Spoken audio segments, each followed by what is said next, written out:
ನಾವು ಕೊಡುವಂಥ ಸುದ್ದಿಗಳಿಂದ ಅಭಿವ್ಯಕ್ತಿ ಸ್ವಾತಂತ್ರ್ಯ ಇದೆ ನಮಗೆ, ಆದರೆ ಇನ್ನೊಬ್ಬರ ಸ್ವಾತಂತ್ರ್ಯಕ್ಕೆ ನಾವು ಕೈ ಹಾಕುವಂಥ ಕೆಲಸವನ್ನು ಮಾಡಬಾರ್ದು. ಒಂದು ಸುದ್ದಿ ಕೊಡೋಕ್ಕೆ ಮುಂಚೆ ಅದು ನಿಜನ ಸುಳ್ಳು ಅಂತ 2 ನಿಮಿಷದ ಕೆಲಸ.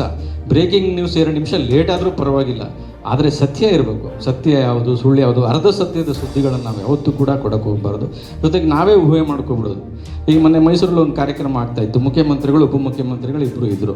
ಉಪಮುಖ್ಯಮಂತ್ರಿಗಳು ಮುಖ್ಯಮಂತ್ರಿಗಳಿಗೆ ಹೇಳಿದ್ರು, ನಾನು ಅರ್ಜೆಂಟು ಡೆಲ್ಲಿಗೆ ಹೋಗಬೇಕಾಗಿದೆ ಸರ್, ನಾನು ಹೊರಟ್ಬಿಡ್ತೀನಿ ಅಂತ. ಅವ್ರು ಎದ್ದೋಗಿ ಇನ್ನೂ ಮೆಟ್ಲಿಳಿತಾ ಇಲ್ಲ, ಸಭೆಯಿಂದ DCM ನಿರ್ಗಮನ, ಮುಖ್ಯಮಂತ್ರಿ ವಿರುದ್ಧ ಅಸಮಾಧಾನ ಅಂತ ಹೊಡೆದೇ ಬಿಟ್ರು ಬ್ರೇಕಿಂಗ್ ನ್ಯೂಸ್.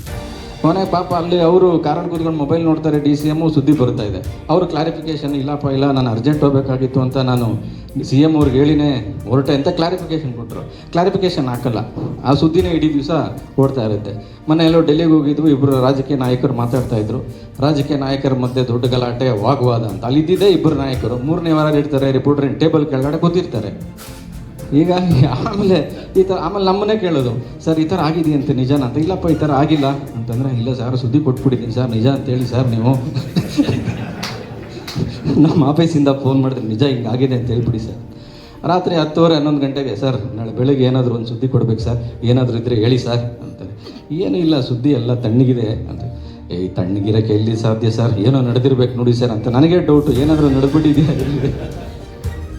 ಈ ಥರ ಪತ್ರಿಕೆಗಳು ಮತ್ತು ಪತ್ರಿಕೋದ್ಯಮ ಹೋಗ್ತಾ ಇದೆ. ಟೀಕೆ ಟಿಪ್ಪಣಿಗಳು ನೀವು ಎಲ್ಲರ ಗಮನಕ್ಕೂ ಬಂದಿರ್ಬೋದು.